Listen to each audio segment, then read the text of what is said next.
தமிழன் தொலைக்காட்சி நேயர்களுக்கு வணக்கம். இன்றைய அரசியல் அரங்கம் நிகழ்விற்கு தலித் விடுதலை இயக்கத்தின் தலைவர் திருமிகு கருப்பையா அவர்கள் வருகை தந்திருக்கிறார். அவரோடு பேசுவோம். வணக்கம். வணக்கம் ஐயா. ஐயா, தலித் விடுதலை இயக்கம் எப்போ தொடங்கப்பட்டது? அது தொடங்கப்பட்டதன் நோக்கம் என்ன? தலித் விடுதலை இயக்கம் 1988ஆம் ஆண்டு மதுரையை மையப்படுத்தி துவங்கப்பட்டது. குறிப்பாக தென் மாவட்டங்களில், அதிலும் குறிப்பாக மேற்கு மாவட்டங்கள் நிகழக்கூடிய பட்டியலின அருந்தேர் மக்கள் மீதான ஒடுக்குமுறைக்கு எதிராக ஒரு சமூக பணியாக துவங்கப்பட்டு 90களில் தலித் விடுதலை இயக்கம் அமைப்பாக மாற்றப்படுகிறது. மேற்கு மாவட்டங்களை பொறுத்தவரை அருந்தேர் மக்களுடைய சாதிய ஒடுக்குமுறை என்பது மிகவும் கொடூரமாக 90களில் நிகழ்ந்த காலகட்டம். அதன் அடிப்படையில் அமைப்பாக செயல்பட வேண்டிய தேவையும் அவசியத்தையும் உணர்ந்து 1990களில் தலித் விடுதலை இயக்கம் அமைப்பாக செயல்பட துவங்கியது. தொடக்கத்தில் தொடங்கியவர் யார்? அந்த 90ல் அமைப்பாக தொடங்கும் போது இருந்தவங்க யார்? 1990களில் இந்த அமைப்பின் நிறுவன தலைவராக இருந்தவர் தலித் ஞானசேகரன். அவரோடு இணைந்து பொதுச் செயலாளராக, சாதாரண ஒன்றிய அமைப்பாளராக என்னுடைய பணியை தொடங்கி படிப்படியாக மாநில செயலாளராக, தலைமை நிலை செயலாளராக, மாநில பொதுச் செயலாளராக வளர்ந்து கடந்த 5 ஆண்டுகளுக்கு முன்னால் அவருடைய மறைவுக்கு பின்பாக தற்சமயம் தலைவராக பணியாற்றினார். இந்த அமைப்பின் நோக்கத்தை பற்றி சொன்னீங்க. இந்த அமைப்பின் மூலமாக நீங்கள் இதுவரைக்கும் என்னென்ன சாதித்தீர்கள்? பர்டிகுலராக சொல்லணுன்னா 1989ஆம் ஆண்டு திண்டுக்கல் மாவட்டம் வேடசந்தூர் பக்கத்தில் இருக்கக்கூடிய சேனங்கோட்டை என்கிற ஒரு கிராமத்தில் இரவு ஒரு 9 மணியில் ராமசாமி என்கிற ஒரு முதியவரை நாங்கள் பார்க்க போகிறோம். அவரை பார்த்து பேசி கொண்டிருந்தபோது அங்கே இருந்த இளைஞர்கள் சொல்கிறாங்க, இவர் சாவுக்கு பயக்கிறாரு அப்படிங்கிற ஒரு கருத்தை பதிவு பண்ணுறாங்க. ஏன்னு கேட்டால், இந்த ஊரில் மயானம் இல்லை. பட்டியலின மக்களுக்கு, அது குறிப்பாக அருந்தேர் மக்களுக்கு மயானம் இல்லை. அருந்தேர் மயானத்தை கவுண்டர் சமூகத்தை சேர்ந்தவங்க ஆக்கிரமிப்பு பண்ணி நிலமாக மாற்றிட்டாங்க. ஆகையினால ஒரு சாகருக்கு பயக்கிறாருங்கிற ஒரு கருத்து. இந்த மண்ணில் புதைக்கப்பட வேண்டும் என்ற ஒரு ஆவல் காரணமாக அப்படி. ஆமாம், அதுதான் அவருடைய நோக்கமே, தன்னுடைய சொந்த ஊரில் புதைக்கப்படணும் அப்படின்ட்டு.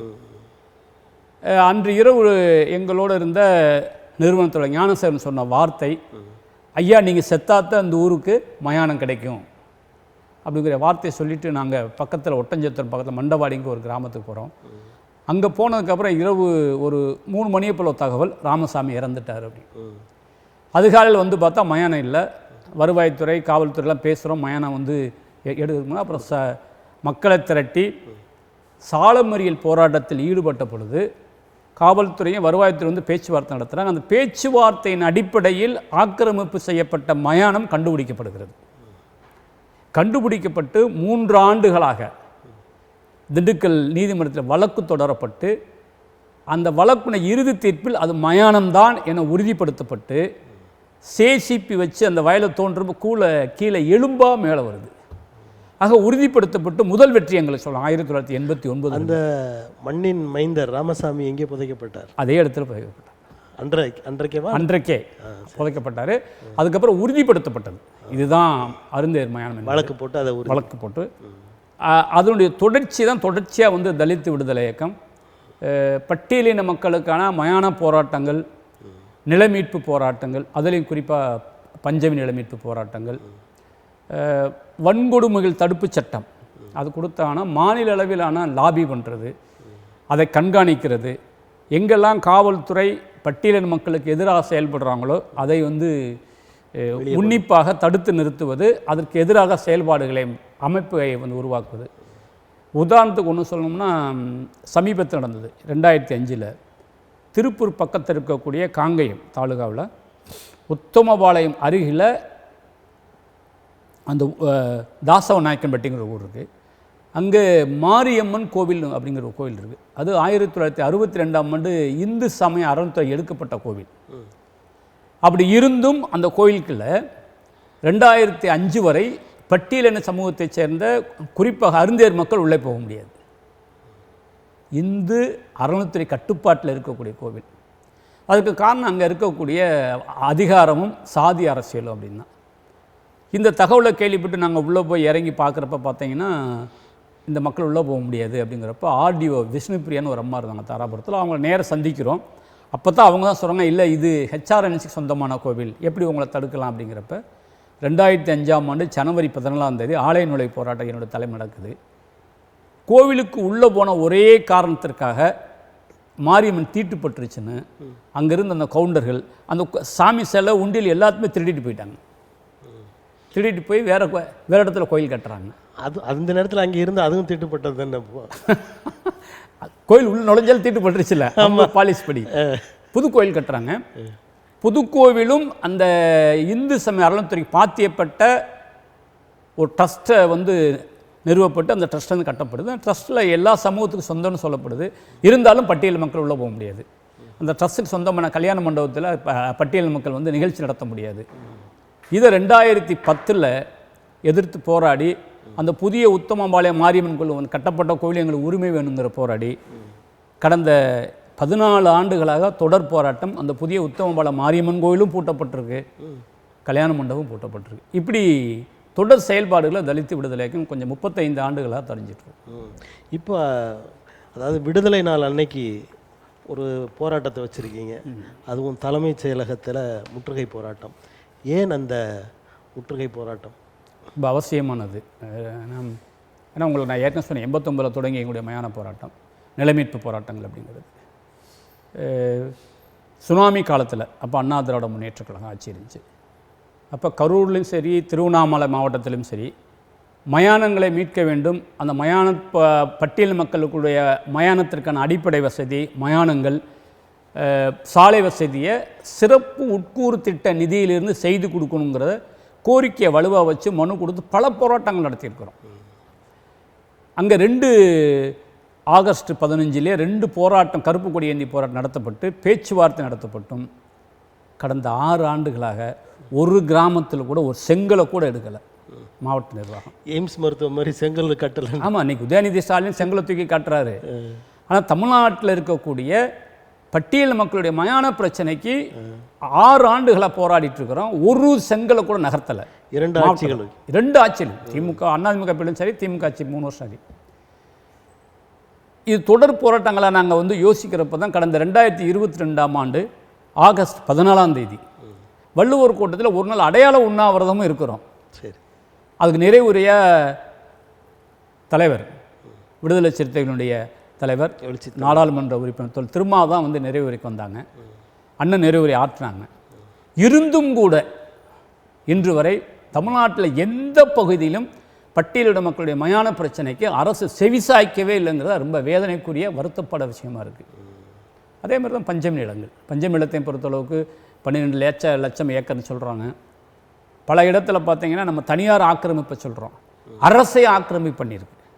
திருவண்ணாமலை மாவட்டத்தை பொறுத்த மலமஞ்சனூரில் அரசை ஆஸ்பத்திரி கட்டியிருக்கிறாங்க. பஞ்சமி நிலத்தில் பேருந்து நிழல் கூட கட்டியிருக்கிறாங்க. பஞ்சமி நிலத்தில் குவாரிகள் நடத்துகிறாங்க. தேனியில் தமிழ்நாடு காவல்துறையினர் துப்பாக்கி சுடும் பயிற்சி மையம் நடக்குது. கரூரில் சிமெண்ட் ஃபேக்ட்ரி நடக்குது. இப்போ பஞ்சமி நிலங்களை தனியார் நபர் ஆக்கிரமிப்பை விட அரசு ஆக்கிரமிப்பு இன்றைக்கி அதிகமாக இருக்குது. ஆக பஞ்சமி நிலத்திலும் சரி மயானத்திலும் சரி எந்த நடவடிக்கையும் கடந்த 3 ஆண்டுகள் அதிமுக தான் எதுவும் செய்யலை அப்படின்னு நம்ம வந்து எல்லாரும் கோஷம் போட்டோம். தலித்து விடுதலை இயக்கமும் வரிஞ்சு கட்டிக்கிட்டு திமுக வரணும், சமூக நீதி பாதுகாக்கப்படணும்னு அனைத்து தொகுதியிலும் களம் இறங்கி வேலை செஞ்சோம். மரியாதைக்குரிய ஸ்டாலின் அவர்கள் முதலமைச்சராக வந்தாங்க. இந்த 3 ஆண்டுகளையும் எந்த வேலையும் செய்யலை. அதுதான் வேதனைக்குரிய விஷயமா இருக்குது. அதனால 2021 நடத்தினோம். 21 ஆண்டுகள் காத்திருந்தோம். இப்போ 24 மீண்டும் வந்து தீர்வு கிடைக்காததுனால இந்த தீர்வை நோக்கி நகரணும், முதலமைச்சர் கவனத்துக்கு போகணும், அரசு இந்த மக்களுடைய அடிப்படை உரிமைகளுக்கு செவிசாய்க்கணுங்கிறக்காக தான் இந்த கருப்பு கொடி ஏந்தி முற்றுகை போராட்டம். இதில் வந்து ஒரு 17-18 அமைப்புகள் இணைந்து போராட்டத்தில் பங்கெடுக்கிறாங்க. இப்போ இந்த பஞ்சமி நிலங்களை மீட்க வேண்டும் அப்படின்னு சொல்கிறீங்க, அது தனியார் கையில் இருக்கிற பஞ்சமி நிலங்களை மட்டுமா அல்லது அரசு எடுத்துக்கொண்டது என்று சொல்கிற அந்த நிலங்களையும் நீங்கள் மீட்க வேண்டும் என்று போராடு? எங்கள் கோரிக்கை ஒட்டுமொத்தமாக பஞ்சமி நிலங்கள் மீட்கப்படணும். அது தனியாராக இருந்தாலும் சரி, அரசாக இருந்தாலும் சரி, அது அதிமுககாரங்க திமுககாரங்க அந்த வேறுபாடெலாம் கிடையாது. பஞ்சமி நிலம் மீட்கப்பட வேண்டும். நிலமீட்பு போராட்டத்தை நம்ம யோசிக்கிறப்ப பஞ்சமி நிலங்கள் மட்டுமே நாங்கள் வந்து யோசிக்கலை. நில உச்ச வரம்பு நிலங்கள், உதாரணத்துக்கு காங்கேயம், திருப்பூர் மாவட்டம் காங்கேய தாலுகாவில் பார்த்தீங்கன்னா ஒரு 50,000 ஃபேமிலிக்கு மேலே 5,000 ஃபேமிலிக்கு மேலே நில உச்ச வரம்பு பூமி வழங்கப்பட்டிருக்கு. ஆவணங்கள் கையில் இருக்குது. நிலம் எங்கே இருக்குன்னே தெரியாது. இது வரைக்கும் தெரியாது. ஆனால் அரசு அதிகாரிகளை கேட்டால் என்ன சொல்கிறாங்கன்னா, பேப்பர் அங்கே இருக்குது இங்கே இருக்குது இதைத்தான் சொல்கிறாங்களே தவிர அந்த நிலத்தை மீட்டு கொடுப்பதற்கான எந்த முயற்சியும் வருவாய்த்துறை செய்யலை. இப்போ நாங்கள் அதை வந்து நீதிமன்றத்தை நோக்கி நகர வேண்டிய அவசியம், ஒரு வழக்கும் பதிவு பண்ணியிருக்கிறோம் தலித் விடுதலை சார்ப. அப்போ நில மீட்பு என்பது பஞ்சமி நிலம் மட்டும் இல்லாமல் நில உச்சவரம்பு பூமி, அதை விட வேடிக்கையான விஷயம் பைரவ விதாசிஸ் ஆகும், பூமிதான நிலம்னு ஒன்று இருக்குது. அந்த பூமிதான் லேண்டை பார்த்தோம்னா வினோபாஜியினுடைய அவருடைய ஃபாலோயர் இருந்த ஜெகநாதன் தான் தமிழ்நாட்டில் வாங்கி கொடுக்குறாங்க. 72,000 ஏக்கர் வாங்கி கொடுத்துருக்காங்க. இன்றைக்கி அதை பற்றி காங்கிரஸ் கட்சிக்காரங்களுக்கு தெரியாது. பூமி நிலம்னா என்ன அதனுடைய பின்னணின்னா தெரியாது. வினோபாவும் மறந்துட்டாங்க, ஜெகநாதனையும் மறந்துட்டாங்க. அந்த நிலங்கள் கூட இன்றைக்கி ஆக்கிரமிப்பில் இருக்குது. பல இடங்களில் மீட்கப்பட்ட நிலங்கள்லாம் ஆக்கிரமிப்பில் இருக்குது. சரி, இதுதான் அப்படின்னா கோவில் நிலங்கள் அப்படின்னு பார்த்தோம்னா, கோவில் நிலங்களில் பட்டியலின மக்கள் குத்தகைக்கு எடுக்கக்கூடாது அப்படிங்கிறத சாதி தீர்மானிக்குது.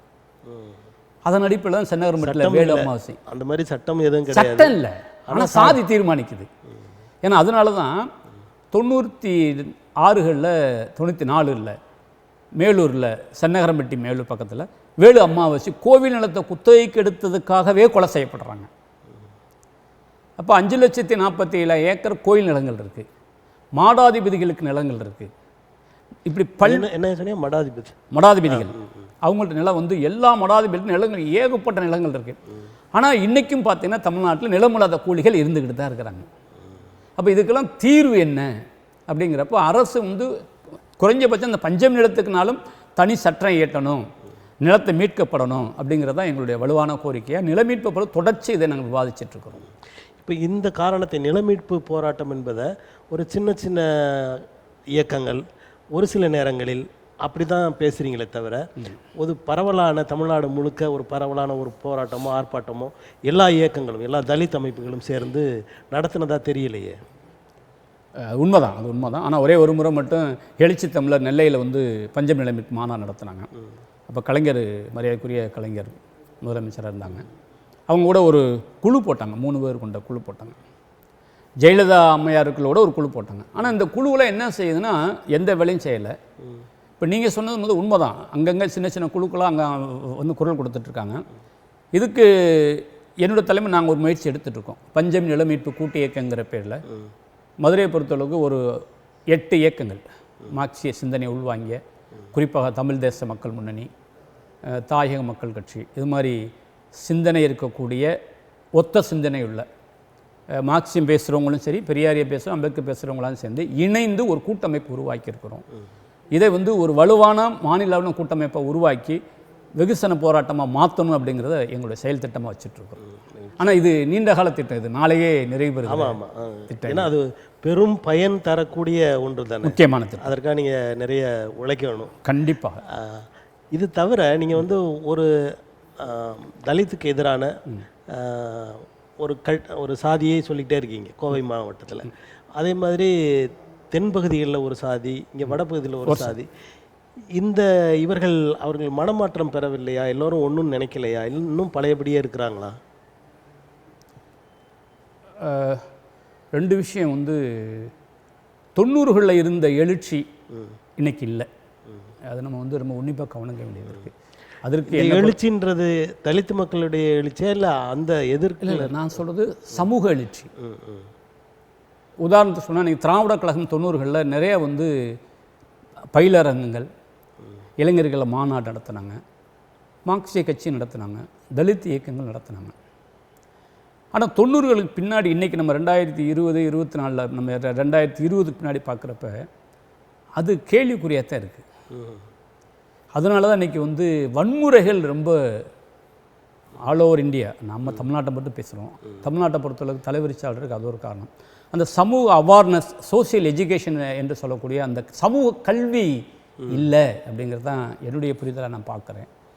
அதுக்கு எல்லோருமே பொறுப்பேற்க வேண்டியது இருக்குது. அரசும் பொறுப்பேற்கணும், எல்லோரும் பொறுப்பேற்கணும்.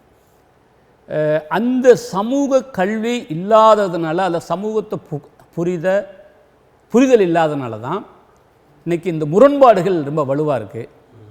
அதுக்கு இன்னொரு காரணம் வெளிப்படையாக சொல்லணும்னா, நான் பகிரங்கமாக சொல்ல முடியும், ஆர்எஸ்எஸ்ஸுடைய சித்தாந்தங்கள். சுயசாதியை தூக்கி பிடிப்பது. இப்போ பட்டியலின சாதிக்கு பொதுவாக பட்டியலின மக்கள், பட்டியலின தலைவர்கள் எல்லாமே ஆர்எஸ்எஸ்ஸையே குறி வைக்கிறது ஏன்? இல்லை, அது ஆர்எஸ்எஸ் குறி வைக்கிற ஒரே காரணம் அதான் நான் திரும்ப சொல்ல வந்தாங்க. காரணம் அதாவது சுயசாதிகளை தூண்டி விடுவது. பறையர்களை நீ ஆண்ட சாதி, தேவேந்திர கோளாறுகளை நீ ஆண்ட சாதி, அருந்தேர் மக்களை நீ ஆண்ட சாதி, இப்படி சுயசாதிகளை அந்த சமூக ஒற்றுமையை உடைச்சு சுயசாதி சிந்தனை உருவாக்குறதுனால சமூக சீரழிவுகள் அதிகமாக ஏற்படுது. அப்போ இதுதான் வந்து உதாரணத்துக்கு பார்த்தீங்கன்னா, கடந்த ஒரு 2 மாதத்துக்கு முன்னாடி விருதுநகர் பக்கத்தில் கோவிலாங்குளம்னு ஒரு இருக்கா, அந்த அருப்புக்கோட்டை தாலுகா கோவிலாங்குளம். அங்கே ஒரு அருந்ததியர் பையன் ஒரு தேவேந்திர கோல பெண்ணை வந்து விரும்புகிறாரு. 2 பேரும் காதலிக்கிறாங்க, திருமணம் செய்ய முயற்சி எடுக்கிறாங்க. அது தடுத்து நிறுத்தப்படுது. அந்த பொண்ணோட மாமா அவர் பேர் போராளி பிரபாகரனா, அவர் அந்த பையனை கடத்திட்டு போய் கழுத்தை அறுத்து கொடூரமான ஆணவ கொலை. இதை எங்கே போய் சொல்கிறது? ஓரினம் என்று சொல்லக்கூடிய, ஆமாம், பட்டியல் இனத்துக்குள்ளேயே. சமீபத்தில் தர்மபுரியில் ஒரு 10 நாளைக்கு முன்னாடி தர்மபுரியில்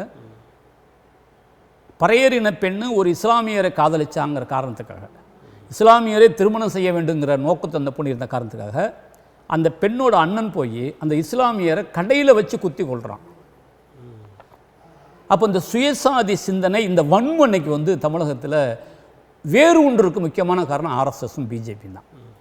அது அழிக்கப்படலைன்னா இன்னும் நாடு சீரழிவில் தான் போகும். அதனால தான் நீங்கள் கேட்ட அந்த இன்னைக்கு ஒற்றுமை என்பது கேள்விக்குறி. பட்டியலினத்துக்குள்ளே ஒற்றுமை இல்லை, அப்புறம் பிற்படுத்தப்பட்ட மக்களும் பட்டியல் மக்களும் ஒற்றுமை என்பது மிக மிக ஆபத்தான விஷயமாக கேள்விக்குறியாக போயிட்டுருக்கு. அதுக்கு அடிப்படை காரணம் அரசும் பொறுப்பேற்கணும். இதுக்கான மாற்று திட்டங்களை மாணவர்கள் மத்தியில், இளைஞர்கள் மத்தியில் அந்த சமூக கல்வி அல்லது சோசியல் எஜுகேஷனை வந்து இன்னும் வலுப்படுத்தணும் அப்படிங்கிறது தான் என்னுடைய பார்வையை நான் பார்க்குறேன். தமிழ்நாட்டில் இருக்கிற மற்ற சமூகங்களை காட்டிலும் இந்த பட்டியலின சமூகத்தில் மட்டும் சொல்லப்போனால் இந்த புற்றீசல்கள் போல தலைவர்கள் இருக்கிறாங்களே, அதற்கான காரணம் என்ன? நல்ல கேள்வி. புற்றீசல் போல தலைவர்கள் இருக்கிறாங்கங்கிறது நல்ல கேள்வி. அதுக்கு பல்வேறு காரணங்கள் இருக்கு. உதாரணத்துக்கு வந்து பெரும்பான்மையாக தலித் இயக்கங்கள் அல்லது தலித் தலைவர்கள் மக்கள் மத்தியில் வேலை செய்கிறதில்ல. இன்றைக்கி அரசியல் வேலை செய்கிறாங்க. அரசியலில் ஒரு கட்சிக்கு பின்னாடி போகிறது அல்லது ஒரு தலைவருக்கு பின்னாடி போகிறது, அந்த வேலை செய்கிறாங்களே தவிர மக்களுடைய அடிப்படை பிரச்சனைகளை மையப்படுத்தி அந்த மக்கள் அதிலிருந்து விடுதலை செய்கிற வேலைகளை செய்கிறதில்ல. அப்போ அரசியலை நோக்கி நகர்றப்ப ஒருத்தர் அணிவிக்கிற சுகத்தை இன்னொருத்தர் அணிவிக்கிற எண்ணம் வரப்போ ஆட்டோமேட்டிக் அந்த முரண்பாடுகள் வருது. அதுதான் இவங்களுக்குள்ள அந்த ஈகோ மாதிரி எடுத்துக்கிட்டு, இப்போ அவர் மட்டுமா நானும் தானே, இப்போ நான் ஒரு தலைவராகணும், அந்த விசிட்டிங் கார்டு போராட்டத்திலே போட்டிருக்கீங்க, இழந்த உரிமைகளை கெஞ்சிய கூத்தாடிய பெற முடியாது, இடைவிடாத போராட்டத்தின் மூலமாக தான் பெற முடியும், அம்பேத்கரோடது. அதை நோக்கி அவர்கள் பயணிக்கிறார்கள் என்று எடுத்துக்கொள்ளலாம்ல. அதிகாரத்தை, அதாவது கட்சிகள் சார்ந்து அந்த அதிகாரத்தை பெற வேண்டும் என்ற நோக்கில் அவர்கள் பயணிக்கிறார்கள் அப்படின்ற மாதிரி எடுத்துக்கலாம். அதில் எனக்கு மாற்று கருத்தே இல்லை. அம்பேத்கரை வந்து அரசியல் அதிகாரங்கிறது அவசியம்னு சொல்கிறாரு. அந்த அரசியல் அதிகாரம் அவசியங்கிற அந்த சூழல்லையும் சமூக வளர்ச்சியும் அவசியம் தானே. இப்போ சமூகத்தை, அதுதான் அடிப்படை. ஆமாம், சமூகத்தை புறந்தள்ளிட்டு அரசியல் வளர்ச்சி மட்டும் என்பது அது கேள்விக்குறியான. இன்னைக்கு உதாரணத்துக்கு நாம் இது புது கொட்டேஷன். ஆமாம், இல்லை, புது கொட்டேஷன் விட நல்லா நம்மளுக்கு உதாரணம் பார்க்கலாம். பாட்டாளி மக்கள் கட்சியுடைய வரலாறு. பாட்டாளி மக்கள் கட்சி தமிழகத்தில் ஒரு பெரிய வளர்ந்த கட்சி. சமூக நீதியை பேசணுங்க, எங்கேயே போனவங்க ராமதாஸ் ஐயா இன்னைக்கு வந்து கேள்விக்குறியாக நிற்கிறாங்க. விக்கிரவாண்டியில் சேர்க்க முடியலை, தருமபுரியில் சேர்க்க முடியலை. அதுக்கு என்ன காரணம்? அதுலேயும் இப்போ இன்னொரு சிக்கல் ஒன்று, அவர் உண்மையான வன்னியரே இல்லைன்ற மாதிரி பேச ஆரம்பிச்சிட்டாங்க. நம்ம அதுக்கு உள்ளே போக விரும்பல. அதுக்கு என்ன சொல்கிறோன்னா, மீண்டும் மீண்டும் அவங்க வந்து அரசியல் மையப்படுத்துகிறாங்களே தவிர சமூகத்தை இணைத்து கொண்ட ஒரு அரசியல் மையப்படுத்தலை அப்படிங்கிறது தான் என்னுடைய புரிதலை பார்க்குறேன். இப்போ சமூகத்தை மையப்படுத்திய அரசியல் வெற்றி தான் ஒட்டுமொத்த சமூகத்தை மாற்றத்துக்காக கொண்டு போக முடியும். இது தொடர்பாக தமிழ்நாடு அரசு தலித் அமைப்பு பட்டியலினத்த மக்களுக்கு சட்டப்படி என்னென்ன செயல்பாடுகள் நன்மைகளை செய்திருக்கிறது என்று நீங்கள் சொல்ல முடியுமா? அப்படி எதுவும் செய்யலைன்னு நினைக்கிறீங்களா? இல்லை, சட்டப்படி நன்மைகள் செஞ்சுருக்காங்களா இல்லையாங்கிறது ஒரு ஆய்வுக்குரிய ஒரு தான். என்னை பொறுத்தளவுக்கு இந்த 3 ஆண்டுகளில் செய்யலைங்கிறது தான் குற்றச்சாட்டு வைப்பேன் நான். அதுக்கு ஒரு உதாரணம் சொன்னது இந்த பஞ்சமி நிலங்கள், 2வது மயானங்கள். 3வது உதாரணம் சொல்லணும்னா நல்லா சொல்ல முடியும், பேக்லாக் வேக்கன்சிஸ், பட்டியல் மக்களுடைய காலி பணியிடங்கள், பின்னடைவு காலி பணியிடங்கள். 2010 26,967 போஸ்ட் வேக்கண்ட்டுங்கிறது 2010. ஆனால் இன்றைக்கி பார்த்தா 30,000-35,000 போஸ்ட் இருக்கும். திராவிட முன்னேற்ற கழகம் ஆட்சிக்கு வந்த உடனே சட்டமன்றத்தில் அறிவிக்கிறாங்க 10,000 போஸ்ட் நாங்கள் வந்து பின்னடைவு காலி பணிகளை உடனே நிரப்பப்படும் சொல்லி 3 வருஷம் ஆச்சு. இன்னைக்கு வரைக்கும் எதையும் செய்யலை, டோட்டல் இல்லை. அதே மாதிரி நிறைய விஷயங்கள், இப்போ ஆதரவு நலத்துறை இருக்குது. ஆதரவு நலத்துறையில் நிறைய திட்டங்கள் செய்கிறாங்க, போகிறாங்க வராங்க. தாட்கோ, அந்த தாட்கோ எடுத்துட்டிங்கன்னா கடந்த ஓராண்டுகளாக அந்த தாட்கோவில் எந்த விதமான லோனும் சாங்ஷன் பண்ணப்படலை. ஆனால் நிதி இருக்குது, நிதி ஒதுக்கப்படுது. சிறப்பு உட்கூறு திட்ட நிதி கூட வருது மத்திய அரசுலேருந்து. ஆனால் கடந்த ஆண்டு சிறப்பு உட்கூறு திட்ட நிதி என்ன பண்ணியிருக்கிறாங்க, இந்த மகளிர் உரிமை தொகைக்கு மாற்றிருக்காங்க. ஆனால் யாருக்காக அந்த பணம் வருதோ அந்த பணத்தை அதுக்கு செலவழிக்காமல் வேறு திட்டத்துக்கு மாற்றுறாங்க. ஏற்கனவே கலைஞர் இருந்தப்போ வந்து சமத்துவத்துக்கு மாற்றினாங்க. அது ஏற்கனவே காங்கிரஸ் பீரியடில் பகிரங்கமாக ஆடிட் ரிப்போர்ட் வெடித்த விஷயங்கள். இப்போ ஸ்டாலினும் அதான் செஞ்சுருக்கிறாங்க.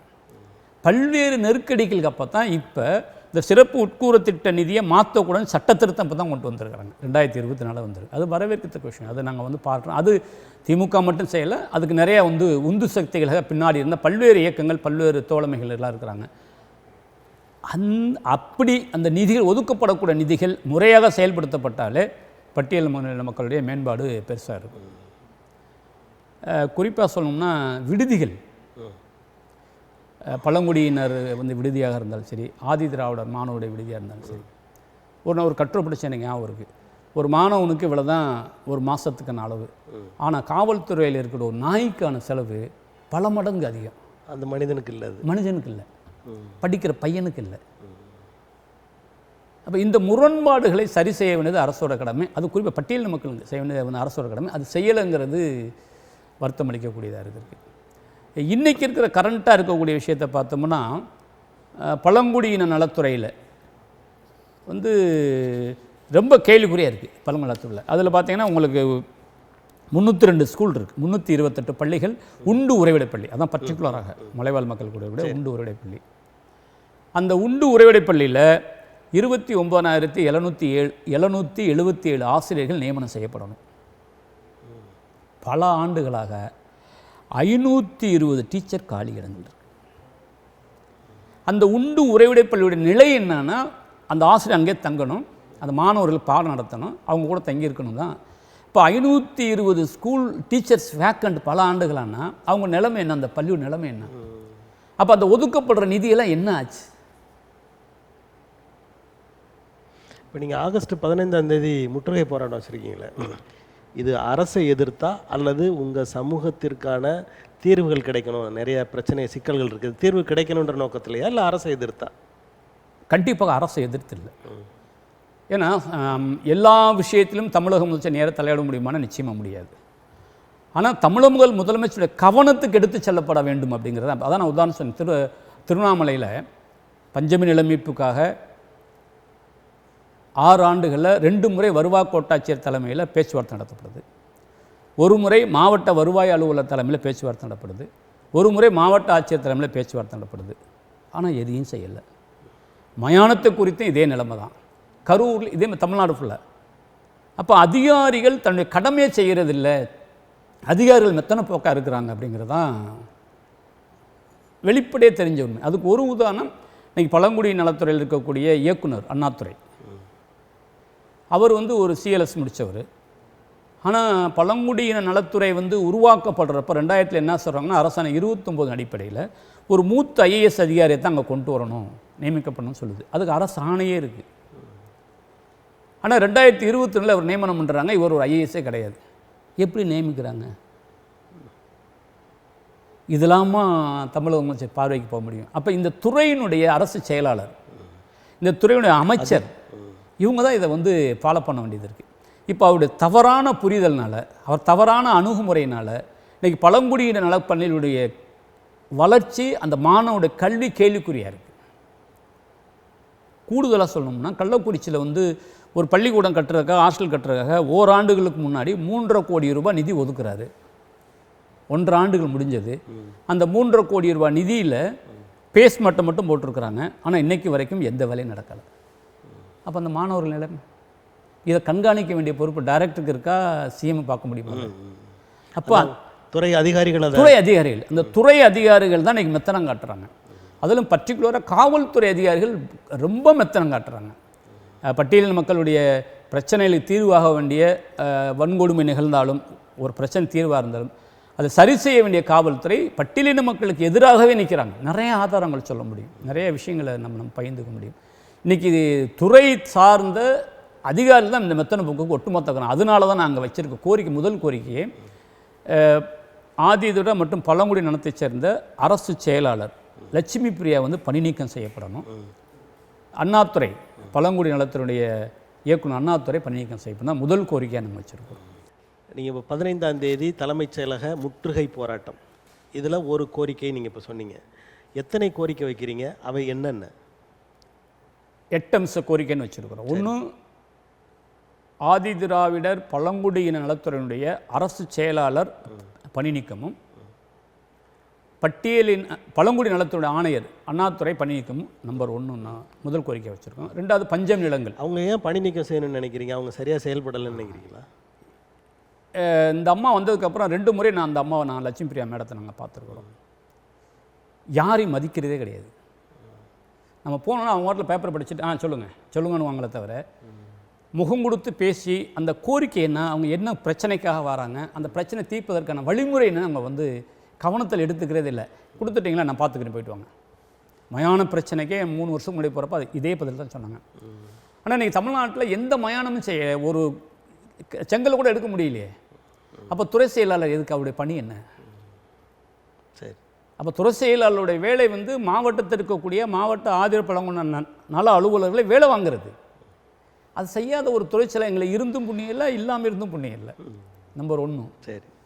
அதே மாதிரி அண்ணாதுரை பொறுத்தளவுக்கு 3 விஷயம். நம்ம 1 சொன்னது இந்த பழங்குடியினர் பள்ளி ஊழல். 2வது விஷயம் பார்த்திங்கன்னா, அவரை பொறுத்தளவுக்கு பார்த்திங்கன்னா, அவர் ஒரு மூத்த ஐஏஎஸ் கிடையாது. அரசாணைக்கு எதிராக அவர் நியமனம் செய்யப்பட்டிருக்கார். முதல்ல அது அடிப்படையிலே அது தப்பு. அண்ணாதுரை வந்து அடிப்படையிலே தப்பு. ஒரு மூத்த ஐஏஎஸ் அதிகாரி நியமனம் செய்யப்படணும். அதனால் அவரை நீக்கம் படணும் அப்படிங்கிறது. அவர் ஊழல்கள் பின்னாடி சொல்கிறேன், அவருடைய நியமனமே தப்புங்கிறேன் நான். அடிப்படையில் அவர் நியமனமே தப்பு, அதனால் அவர் நீக்கப்படணும். இது முதல் கோரிக்கை. 2வது கோரிக்கை, நம்ம ஆரம்பத்தில் பேசின மாதிரி நில மீட்பு, பஞ்சம் நிலங்கள் மீட்கப்படணும். இந்த நீக்க வேண்டும்ன்றீங்களே, இது அவர்களை அந்த பணி நீக்கம் மாற்ற வேண்டுமா இல்லை பணி நீக்கம்? சஸ்பெண்ட் தான் சொல்கிறேன், நாட் ட்ரான்ஸ்ஃபர். சரி. ஏன்னா ஏதாவது ஒரு இடத்துல அரசு அதிகாரிகள் தண்டிக்கப்படும், அடுத்த அதிகாரிகளுக்கு அந்த செய்யணுங்கிற எண்ணம் வரும். ட்ரான்ஸ்ஃபர்ங்கிறது இன்னொரு இடத்துல அது பழைய குற்றங்கள், அதாவது குற்றங்கள் சொல்லப்படுகிற சில நேரங்கள்லாம் மாற்றங்கள் தான் ஏற்படுகிறத தவிர பணி நீக்கம்லாம் அவ்வளோவா பண்ணுறது அதை தான் நம்ம வந்து அரசுக்கு வன்மையாக நம்ம கண்டிக்கிறோம். சரி. மாற்றங்கள் மட்டுமே அவங்களுடைய தவறுகளை மூடி மறைப்பது மட்டும் இல்லை, இன்னொரு துறையில் அதே தவறு செய்வதற்கான வாய்ப்பு உருவாகும். அதனால் நம்ம சொல்கிறோம், என்ன பணி நீக்கம் என்ன பண்ணிட போகிறாங்க, மாற்றுவாங்க, அவ்வளோதானே. இல்லைன்னா காத்திருப்பு பட்டியல் வைப்பாங்க, இல்லைன்னா ட்ரான்ஸ்ஃபர். அது இருக்கக்கூடாது. எல்லாதும் வரப்போகுது, பணங்கள்லாம் சம்பளம்லாம் வந்துடும். அது வேலை செய்யாமல் சம்பளம், மக்கள் வரி பணத்தில் வேலை செய்யாமல் அரசு சொகுசாக இருக்கக்கூடிய அது தவறுங்கிறதுனால நாங்கள் பணி நீக்கம் செய்யுங்கிற கோரிக்கை. அடுத்த கோரிக்கை 2வது நில மீட்பு. அந்த பஞ்சம் நிலம் மீட்கப்படணும். இப்போ பல பக்கத்தில் ஆந்திரா, கர்நாடகெலாம் அதுக்கு சிறப்பு சட்டம் ஏற்றிருக்கிறாங்க. ஆனால் தமிழ்நாட்டில் இன்னும் பண்ணலை. அது என்ன அந்த சிறப்பு சட்டம்? என்னங்க சிறப்பு சட்டங்கிறன்னா, பஞ்சம் நிலத்தை மீட்டு மீண்டுமாக அந்த மக்களுக்கே கொடுக்கணும் அப்படிங்கிறது.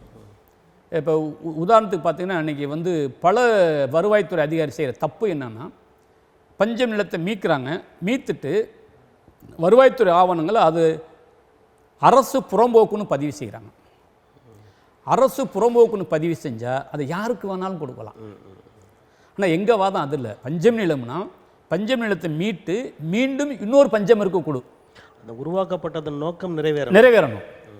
அப்போ நீ அரசு புறம்போக்குன்னு பதியக்கூடாதுன்னா அதுக்கு சட்ட திருத்தம் வரணும். அப்போ இது வருவாய்த்துறை நடக்கிற தப்பு. 2வது வந்து ஒவ்வொரு ஆண்டு இந்த வருவாய்த்துறையின் சார்பில் நடக்கக்கூடிய ஆய்வுக் கூட்டங்கள் நடத்துகிறாங்க.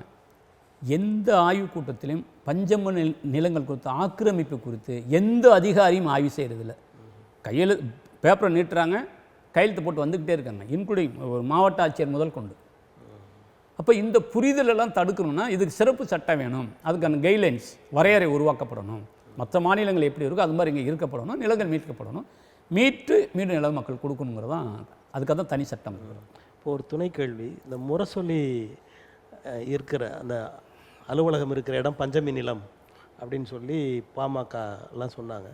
அதில் எவ்வளவு உண்மைத்தன்மை? அது உண்மையா? பாமக மட்டும் இல்லை, எல்முருகனே சொன்னார், பாஜக சேர்ந்த எல்முருகனே சொன்னார். நம்ம சென்னையில் இருக்கக்கூடிய ஆவண காப்பகத்தில் உண்மை நிலை தான். பஞ்ச நிலங்கள் குறித்த அந்த ஆவணங்கள் பல பக்கங்கள் கிழிக்கப்பட்டிருக்கு. இந்த பஞ்ச நிலங்கள் குறித்த ஏன் தனி சட்டம் நாங்கள் கொண்டு வரணும்னு சொல்கிறோம்னா இதுக்காகத்தான். ஆவணங்கள் திருடப்படுது, ஆவணங்கள் மாற்றப்படுது, பல இடத்துல ஆவணங்களே இல்லை. மாற்றப்பட்டால் கூட அதுக்கு முன்னாடி என்ன இருக்குன்னு தெரிஞ்சுக்கலாம். பேங்க் பண்ண திருடிட்டாங்க, ஆவண காப்பியை இங்கே திருடிட்டாங்க. அதனால நாங்கள் சொல்கிறோம், ஒன்று தனி சட்டம் ஏற்றணும். பஞ்சமி நிலங்கள் குறித்த புள்ளி விவரங்களை பொதுவெளியில் கொண்டு வரதை விட கம்ப்யூட்டரைஸ் ஆக்கணும், ஆவணப்படுத்தப்படணும். கம்ப்யூட்டர்ஸ் ஆகிடுச்சுன்னா டாக்குமெண்ட்டை யார் வேணாலும் எடுத்துப்பாங்க, எங்கே வேணாலும் பார்க்கலாம். இப்போ உதாரணத்துக்கு வருவாய்த்துறை அமைச்சரோட சட்டமன்றத்தை ஒரு பொது அறிவிப்புனா 1,99,000 ஏக்கர் அங்கே கண்டறிஞ்சிருக்கனாரு. எத்தனை ஊரில் மீட்டு கொடுத்துருக்காங்க? புள்ளி விவரம் சொல்கிறாங்க, ஆனால் மீட்டு கொடுக்குறதில்ல. ஆனால் அந்த நிலங்களை மீட்டு கொடுக்கணும்னா அதுக்குன்னு ஸ்பெஷல் சட்டம் ஏற்றணும், ஒரு ஆணையரகம் இருக்கணும், சிறப்பாக செய்யணும். அப்படிங்கிறதுக்காக தான் சட்டம் கொண்டு வரணும். மூன்றாவது, அது 8 கோரிக்கைகளில் 2 கோரிக்கைகள் சொன்னீங்க. மூணாவது கோரிக்கை மயானங்கள். இந்த மயானங்களை நாங்கள் என்ன சொல்லியிருக்கோம்னா, தமிழ்நாட்டில் பல கிராமங்களில் மயானங்களே இல்லை, புதைக்கிறதுக்கு மயானம் இல்லை. தமிழக அரசு நல்ல ஒரு இதை வைக்கிறாங்க, பொது மயானம் இல்லைன்னு சொல்கிறீங்க. அப்போ இது வரைக்கும் எப்படி புதைச்சிட்டு இருக்காங்க? இன்றைக்கு வரைக்கும் ஓடை ஓரங்களில், சாலை ஓரங்களில், புறம்போக்கில், நீர்நிலை புறம்போக்கில் இதுதான் புதைக்கிறாங்க. இது எல்லா அதிகாரிக்கும் தெரியும், ஆவணங்கள் இருக்குது, வீடியோ இருக்குது, பேப்பர் கட்டிங்ஸ் இருக்குது. ஆனால் இதை எந்த அதிகாரியும் இதற்கான மாற்று திட்டத்தை முன்வைக்கிறதில்லை. அதுக்கு தான் நாங்கள் தொடர்ந்து கடந்த 5 ஆண்டுகளில் வைக்கிற கோரிக்கைன்னா, இந்த சிறப்பு உட்கூட்டுற திட்ட நிதியை இதுக்கு பயன்படுத்துங்க, இந்த மக்களுக்காக பயன்படுத்துங்க. பர்டிகுலராக மயானம் திமுக அரசு கூட ஒரு நல்ல ஒரு இதை வச்சுருக்கேன், பொது மயானம் இருக்கிற ஊருக்கு ஒரு 3 லட்ச ரூபா அவார்டு கொடுக்குறோம் அப்படின்ட்டு சொல்கிறாங்க. ஆனால் நீங்கள் அந்த கிராமத்தை நீங்கள் ஆய்வு பண்ணி பார்த்தீங்கன்னா, அங்கேயும் பொது மயானங்கள் எல்லாம் ஒரு இடத்துல புதைக்க மாட்டாங்க. இடம் ஒன்றா இருக்கும், மூளைக்கு ஒரு சாதியை புதைக்கும், ஆனால் மயானம் ஒன்று. அதைத்தான் நாங்கள் கண்டிக்கிறோம். அப்போ பொது மயானத்தை தமிழ்நாடுக்குள்ள சட்ட திருத்தம் கொண்டு வா, எல்லோரும் ஒரே இடத்துல இருக்கணும். அல்லது பட்டியலின மக்களுக்கு மயானத்தை உருவாக்கி கொடு. சில இடத்துல மயானம் இருக்குது, பாதை இருக்காது, சுற்றுச்சுவர் இருக்காது, பல அவலங்கள் இருக்குது. இதுக்கெல்லாம் அரசு கடந்த 6 ஆண்டுகள் அதிமுக பீரியடும் சரி, திமுக இப்போ இந்த 3 ஆண்டுகளும் சரி, எதுவுமே செய்யலைங்கிறனால தான் அதை உடனடியாக சிறப்பு உட்கூற திட்ட நிதியிலிருந்து நடைமுறைப்படுத்த வேண்டும் அப்படிங்கிற கோரிக்கை ஸ்ட்ராங்காக 3வது கோரிக்கை வச்சுருக்கோம். இந்த கோரிக்கையில் இன்னும் கொஞ்சம் நம்ம உள்ளே போய் பார்த்தா, தமிழர்களுடைய ஒரு பண்பாடு என்பது முதுமக்கள் தாலி, நடுகள் முறை எல்லாமே இந்த புதைக்கிறது. ஆனால் பார்ப்பனர்கள் எரிப்பாங்க. இப்போ இந்த எரிக்கின்ற நிலைக்கு தள்ளுவதற்காகத்தான் இப்படி புதைக்கப்படுவதை இல்லை மயானம் தருவதை தடை செய்கிறதா? அதுக்கான ஏற்பாடுகளை செய்யாமல் இருக்கிறதான்னு இருக்கலாம். ஆனால் கிராமத்தில் சில பழக்க வழக்கங்கள் இருக்குது. நான் கிராமத்தை சார்ந்தவன். இன்றைக்கும் கிராமத்தில் 80% 90% புதைக்கத்தான் செய்கிறாங்க. எரிக்கிற கலாச்சாரம் என்பது இந்த அகால மரணம்னு சொல்லுவாங்க, விபத்து, இந்த பாய்சன் குடிச்சவன், தூக்கு போட்டு சாகுறவன், இது மாதிரி இந்த தவிர்க்க முடியாத மரணங்களை தான் எரிச்சிட்டு பாடி டிஸ்போசல் பண்ணுவாங்க. ஆனால் நகரத்தை பொறுத்த வரைக்கும் இன்றைக்கி முழுக்க மின் மயானங்கள் ஆக்கிட்டாங்க. ஆமாம், இடம் பத்தலைன்ட்டாங்க. அது காரணம் இடம் பத்தலைங்கிறான். இடம் பத்தலை ரைட்டு, நான் கொக்கோ கோலா கம்பெனிக்கும் கொண்டா கம்பெனிக்கும் 1000 ஏக்கர் கொடுக்க எங்கேருந்து இடம் வருது? அதுக்கு மட்டும் இடம் வருது இல்லை. நீங்கள் சொன்ன மாதிரி நவீன கலாச்சாரம் எப்படி இன்றைக்கி சென்னையில் இருக்கக்கூடிய பூர்வீக மக்கள் சிங்கார சென்னைங்கிற பேரில் தூக்கி எறியப்பட்டாங்களோ, அது மாதிரி நகரத்தில் கூட அந்த பழைய தமிழர்கள் கலாச்சாரத்தை அழிக்கணுங்கிறதுல ஆர்எஸ்எஸும் தெளிவாக இருக்குது, பாஜகவும் தெளிவாக இருக்குது. அதுக்கு இங்கே இருக்கக்கூடிய திராவிட கட்சிகளும் மௌனம் சாதிக்கிறாங்க. துணை போகிறாங்க கூட மௌனம் சாதிக்கிறாங்க. அதை வெளிப்படையாக எதிர்க்கக்கூடிய தன்மை இல்லை. அப்படி அதனுடைய ஒரு வெளிப்பாடு தான் இன்றைக்கி இருக்கக்கூடிய மின்மயானங்கள். நீங்கள் சொன்ன எல்லா விஷயங்களும் அதில் உள்ளடங்கும். இப்போ அந்த 3 கோரிக்கைகள், அதுக்கப்புறம் அடுத்த கோரிக்கை என்னென்னு? அடுத்ததான் நான் சொன்ன அந்த பேக்லாக் பின்னடைவு காலி பண்ணிக்கிடுங்க நிரப்புதல். 2010 வரைக்கும் பார்த்தீங்கன்னா 26,967 காலி பணியிடங்கள் இருக்குது. இது தமிழக அரசு ஒத்துக்கரித்து சென்னை ஹைகோர்ட்டும் கைட்லைன்ஸ் கொடுத்துருக்காங்க. இதை நிவர்த்தி செய்யணும். அதிமுகவும் எதையும் செய்யலை. சரி, திமுக சமூக நீதி கட்சி இவங்க வந்து எதுவும் செய்வாங்க, இவங்க நம்ம நம்பலாம் அப்படின்னு எல்லாரும் வரிஞ்சுக்கிட்டி எல்லா வேலை செஞ்சோம், ஓட்டு போட்டோம். ஆனால் இன்றைக்கு வரைக்கும் எதையும் செய்யலை. ஒரே ஒரு மட்டும் செஞ்சாங்க. சட்டமன்றத்தில் ஒரு அறிவிப்பை விட்டாங்க, 10 லட்சம் போஸ்ட் காலியாக இருக்குது, நாங்கள் பண்ண போகிறோங்க. ஆனால் 3 ஆண்டுகள் முடிஞ்சிருச்சு, 4வது ஆண்டு ஓடிட்டுருக்கு. எப்படி செய்ய போகிறாங்க? கேள்விக்குறியாக இருக்குது.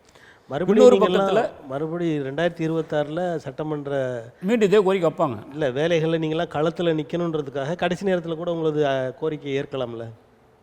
கோரிக்கையை ஏற்று நடைமுறைப்படுத்தினா வரவேற்கத்தக்க விஷயம். ஆனால் இன்றைக்கி இருக்கக்கூடிய யதார்த்த நிலை அது இல்லை. இன்றைக்கி எல்லாமே தனியார் மயம் ஆகிட்டுருக்கு. அரசு மையத்தை தாண்டி தனியார் மயம் போட்டிருக்கு. இப்போ தனியார் மையத்தில் பட்டியலின மக்களோ அல்லது பிற்படுத்தப்பட்ட மக்களோ அல்லது ஓபிசி மக்களோட இடஒதுக்கீடு என்பது கேள்விக்குறியான விஷயம். பட்டியலின மக்கள் மட்டும் இல்லை, பிசியும் போக முடியாது, ஓபிசியும் போக முடியாது. அப்போ தனியார் மையத்தை நம்ம தடுக்கணும் அப்படின்னா இடஒதுக்கீடு நம்ம வந்து தூக்கி பிடிக்க வேண்டிய அவசியம் இருக்குது. சமூக நீதியை பாதுகாக்கணும், இடஒதுக்கீடு தூக்கி பிடிக்க வேண்டிய அவசியம் இருக்குது. அந்த அடிப்படையில் தான் நாங்கள் என்ன செய்யணும், முதல் கட்டமாக பட்டியலின மக்களுடைய காலி பணியிடங்களை உடனடியாக நிவர்த்தி பண்ணுங்கள். அதை வந்து சிறப்பு கவனம் செலுத்தி அரசு சிறப்பு தேர்வு நடத்தியே நீ வந்து நடைமுறைப்படுத்துங்க அப்படிங்கிற கோரிக்கை வைக்கிறோம். அடுத்த கோரிக்கை 5. அடுத்த 5வது கோரிக்கை வந்து முக்கியமான கோரிக்கை தான். இந்த ஆதிவாசி நலத்துறையில் இருக்கக்கூடிய டைரக்டர்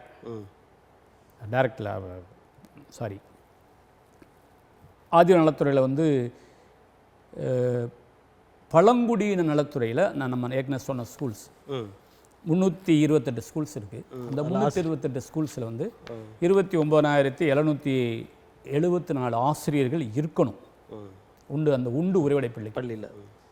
ஆனால் பல ஆண்டுகளாக 520 போஸ்ட் வேக்கண்ட். உதாரணத்துக்கு செகண்ட் கிரேடில் 267 போஸ்ட் வேக்கண்ட். யூஜி பட்டாதாரி ஆசிரியரில் 204, முதுகலை பட்டாதாரி ஆசிரியர் 49. ஸோ 520 டீச்சர்ஸ் பல ஆண்டுகளாக இல்லை, நிரப்பப்படலை. அப்போ அந்த மாணவரோட நிலை என்ன அப்படிங்கிற ஒரு கேள்விக்குறியாக இருக்க வேண்டியது. இந்த சூழலில் தான் 2017 அதிமுக என்ன செய்கிறாங்கன்னா, கன்சாலேட் சாலரியில் தொகுப்பூதியத்தில் ஒரு 300 பேரை நியமனம் பண்ணுறாங்க. அவங்க ஒரு 4 ஆண்டுகள் அதிமுகவில் சம்பளம் கொடுத்து வேலை செய்கிறாங்க. திமுக வந்து 3 ஆண்டுகள் சம்பளம் கொடுத்து வேலை செய்யுது. 7 ஆண்டுகள் வேலை செஞ்ச அந்த 300 ஆசிரியர்களை 2024-25 எந்த விதமான அறிவிப்பும் இல்லாமல் காரணமும் இல்லாமல் பழங்குடியின நலத்துறையுடைய ஆணையர் அண்ணாதுரை அவங்கள பணி நீக்கம் நிறுத்திறார். அப்போ அந்த ஸ்கூலோட நிலைமை சரி, மாற்று ஏற்பாடு பண்ணியிருக்கணும்ல. ஒன்றும் அவங்களுக்கு நிரந்தர போஸ்ட் போட்டிருக்கணும், இல்லை ஏதாவது மாற்று ஏற்பாடு நியமிச்சிருக்கணும். எதுவுமே இல்லாமல் அவர் இஷ்டத்துக்கு அவர் என்ன செய்யணுமோ அதை செய்கிறாரு. அதனால் அதை நாங்கள் என்ன செய்யணும், அந்த 300 ஆசிரியர்களும் உடனடியாக நிரப்பப்பட வேண்டும், மாணவருடைய நலனை கருதி. அப்படிங்கிறது தான் 5வது கோரிக்கை. 6வது கோரிக்கை, இதை அரசுடைய கவனத்துக்கு எடுத்துகிட்டு போன ஆதிதுரா மற்றும் பழங்குடி நலத்தினுடைய ஆசிரியர் காப்பாளர் கூட்டுறவு சங்கத்தின் நிர்வாகிகள் மீது கொடூர விஷயம் என்னென்னா 17B மெமோ சார்ஜ் பண்ணுறாங்க. ஆனால் அரசு ஊழியர்கள் சங்கம் நடத்தலான்னு ஜீவோ சொல்லுது. ஆர்எஸ்எஸ்லேயே சேரலான்னு சொல்லிட்டாங்க. அது ஒரு பக்கம் இருக்குது, ஆர்எஸ்எஸில் சேர்ந்துக்கலாம் அப்படிங்கிற ஒரு பக்கம். ஆனால் அரசு ஊழியர்கள் இந்திய அரசின் சட்டத்தின்படி சங்கம் வச்சுக்கலாம், ஒரு வரையறைக்குள்ள அவங்களுக்கு இருக்குங்கிறாங்க. அவங்க கோரிக்கையை முன்வைத்தாங்க அப்படிங்கிற ஒரே காரணத்துக்காக அந்த நிர்வாகிகள் மீது 17B மெமோ சார்ஜ் கொடுக்குறாங்க. இது எந்த வகையில் நியாயம்? அப்போ வாய் திறக்கக்கூடாதுங்கிறதானே. எதுவாக இருந்தாலும் நாங்கள் பார்த்துக்குறோம். இப்போ அண்ணாதுரையுடைய இந்த போக்கை கண்டிக்கிறோம். அதனால் அவங்கள மேலே போட்டு அந்த 17B மெமோ சார்ஜை ரிமூவ் பண்ணணும் அப்படிங்கிறது முக்கியமான கோரிக்கை வச்சுருக்கோம். அடுத்த கோரிக்கை பார்த்திங்கன்னா, இன்றைக்கி உங்களுக்கு தெரிஞ்ச விஷயம் தான், முக்கியமான விஷயம். இப்போ தமிழ்நாட்டில் 47 வேளாண்மை துறையில் இருக்கக்கூடிய ஜாயிண்ட் டைரக்டர் லெவலில் இருந்தவங்களை அப்புறம் டீப்ரமோட் பண்ணியிருக்கிறாங்க. அது 64A ஒரு செக்ஷன் படி பண்ணியிருக்கிறாங்க அந்த ஜீவ திருத்தம். அது என்ன சொல்லுன்னா பதவி உயர்வுகளை பட்டியலின மக்களுக்கு அந்த வழங்கக்கூடாது அப்படிங்கிற அடிப்படையில் ப்ரமோட் பண்ணுறாங்க. இது வருவாய்த்துறையில் 3 ஆண்டுகளுக்கு முன்னாடியே ஆரம்பிச்சிட்டாங்க. இப்போ வேளாண்மை துறையில் ரீசெண்டாக ஒரு 1.5 மாதம் முன்னாடி நடந்திருக்கு. ஆனால் பல்வேறு மாநிலங்களில் பதவி உயர்களில் பட்டியலின மக்களை இடஒதுக்கீடு நடைமுறைப்படுத்தப்படணும்னு சட்ட திருத்தம் கொண்டு வந்துட்டாங்க. உச்சநீதிமன்றமும் சொல்லிருச்சு. ஆனால் மாநில அரசு இன்ன வரைக்கும் செய்யலை. அதனால் பதவி உயர்வுகளிலும் பட்டியலின மக்களுக்கான இடஒதுக்கீட்டை உறுதிப்படுத்தணும், அதுக்கு சட்ட திருத்தம் கொண்டு வரணும் தான் 6வது கோரிக்கையாக அரசுக்கு முன்வைக்கிறோம். 7வது கோரிக்கை முக்கியமான கோரிக்கை, ஏற்கனவே முன்னாடி நம்ம பேசுனது தான். பழங்குடியின நலத்துறைக்கு 2000 அந்த துறை ஒதுக்கப்பட்ட போது உருவாக்கப்பட்ட அரசாணை 29 அடிப்படையில் ஒரு மூத்த IAS அதிகாரியை தான் டைரக்டராக நியமிக்கணும். ஏன்னா அதுக்கு அவருடைய ஊழல் பல ஊழல் நம்ம சொல்கிறோம். கள்ளக்குறிச்சியில் ஸ்கூல் கட்டலை, 600 தூய்மை பணியாளர்கள் பதவி உயர்வு இல்லாமல் இருக்கிறாங்க. நீங்கள் சொல்கிற பார்த்தா மூத்த அதிகாரிகள் தான் சரியாக செயல்படுவாங்க, இப்போ புதுசாக வந்தவங்க செயல்பட மாட்டாங்கன்ற ஒரு அப்படி சொல்லலை. அந்த கண்டத்தை போகலாம். அதாவது தகுதி இல்லாத ஒரு நபரை நியமிக்கக்கூடாது. அவர் நாட் குவாலிஃபைடு. நான் சொல்ல வர்றது மூத்த IAS அப்படிலாம் சொல்ல. இவர் ஒரு IAS கிடையாது. குவாலிஃபைடு இல்லாத பர்சனை நீங்கள் நியமிக்காதீங்க, குவாலிஃபைடு பர்சனை நீங்கள் நியமிங்க அப்படிங்கிறது தான் எங்களுடைய வாதம். அவங்களுடைய அரசாணையின் அடிப்படையில். ஆமாம், அவங்க தகுதி நீங்கள் எப்படி நிர்ணயம் பண்ணுறீங்க? இல்லை, ஜீவோ தானே சொல்லு, அரசாணை சொல்லுதில்ல. அரசாணை 29 என்ன சொல்லுதுன்னா, அரசாணை மூத்த ஒரு IAS அதிகாரத்தை இயக்குனர் போகணுங்கிற கவர்மெண்ட் கொண்டு வந்த ஜீவோ, தமிழ்நாடு கவர்மெண்ட் ஜீவோ, அந்த ஜீவோப்படி நடைமுறைப்படுத்துங்கன்னு தான் கேட்குறோம். அதுதான் வேறு இல்லை. ஏன்னா ஏன் அவர் படுத்தலை அப்படின்னா, இப்போ 600 துப்புரவு பணியாளர் இன்றைக்கி வரைக்கும் தமிழ்நாட்டில் இருக்கிறாங்க, யாருக்கும் ப்ரொமோஷன் கொடுக்கல. 140 பேர் சமையலர் நியமனம் பண்ணப்படுறாங்க. அவங்கள அப்புறம் குவாலிஃபைடு இல்லைன்னு சொல்லி அவர் டிஸ்மிஸ் பண்ணுறாரு. ஹைகோர்ட்டு அவங்கள மீண்டும் பணி நியமனம் வாங்கன்னு உத்தரவு போடுது. அப்போ முரண்பட்ட செயல்பாடுகளை இந்த துறையில் நடைமுறைப்படுத்துறதுனால துறை வளர்ச்சி என்பது கேள்விக்குறியாக இருக்குது. ஒட்டுமொத்தமாக ஆதி திராவிடர் மற்றும் பழங்குடியினத்துறை ஊழல் நிறைந்த ஒரு துறையாக மாறி இருக்குது, மோசடி இருக்குது. அதுக்கு இன்னொரு முக்கியமான காரணம் சொல்லணும்னா தாட்கோ நல்ல திட்டம், கலைஞரால் கொண்டு வரப்பட்டது, வரவேற்கக்கூடிய திட்டம். நிறையா போனாங்க, நிறையா கூட அந்த விமர்சனம், விவசாயிகள் கடன் தள்ளுபடி பண்ணுறாங்க, தாட்கோ கடன்லாம் தள்ளுபடி பண்ணலைங்கிற பல இயக்கங்கள் குரல் கொடுத்துட்ருக்கு. இந்த சூழலில் கடந்த ஓராண்டுகளில் அந்த தாட்கோ கடனை யாருக்கும் வழங்கப்படலை. அதை விட கொடுமை, தாட்கோவில் ரொம்ப மோசமான விஷயம், 11 காலிப்படை மாவட்ட மேலாளர், டிஸ்ட்ரிக்ட் மேனேஜர்னு சொல்லக்கூடிய 11 காலி பணியிடங்கள் இன்றைக்கு வரைக்கும் காலியாக இருக்குது. பல ஆண்டுகளாக நியமனம் செய்யப்படவே இல்லை. 8 துணை மேலாளரை நியமனம் பண்ணுறாங்க. எப்படி நியமனம் பண்ணுறாங்கன்னா, அரசின் விதிமுறை எதுவுமே கையாளலை, எழுத்துப்பூர்வ எக்ஸாம் வைக்கலை, பேப்பர் கால்பார் பண்ணலை, என்ட்ரி எம்ப்ளாய்மெண்ட் இன்ட்ரி நடத்த எதுவுமே நடத்தாமல் அவுட் சோர்சிங்கிற பேரில் குறைஞ்சபட்சம் 60,000 சம்பளத்தில் அதிகாரிக்கு வேண்டிய உறவினர்கள் நியமனம் பண்ணுறாங்க. இதுதான் ஊழலுக்கு நாங்கள் வழிவகுக்குது. அரசியல்வாதிகளின் உறவினர்கள், அதிகாரிகளுக்கு வேண்டியவங்களை, அதுதான் அங்கே ஹைலைட்டான பாயிண்ட். அதிகாரிகளுக்கு வேண்டிய உறவினர்கள் அங்கே நியமனம் பண்ணுறாங்க 60,000 சம்பளத்தில் துணை மேலாளர்களை. இது எவ்வளவு ஆபத்தான ஒரு செயல். இப்போ திமுக அரசியல்வாதிகள் ஆட்சி நடத்துவதை தவிர்த்து அதிகாரிகள் தான் ஒரு ஆட்சி நடத்துகிறாங்க. அதுதான் நான் ஆரம்பத்தில் சொன்னேன். இன்னைக்கு ஆட்சியை குறை சொல்கிறத விட அதிகாரியுடைய மெத்தன போக்கு தான் அரசனுடைய கேள்விக்குறியாக மாறுது. அப்போ அதிகாரியுடைய மெத்தன போக்கை கண்டிக்கணும்னா முதலமைச்சர் கவனத்துக்கு எடுத்து செல்லப்படும். மெத்தன போக்கா நெறியற்ற போக்கா? ரெண்டுமே கலந்துக்கும். நெறியற்ற போக்குங்கிறது ஒன்று, அதை நாங்கள் சொன்னோம்.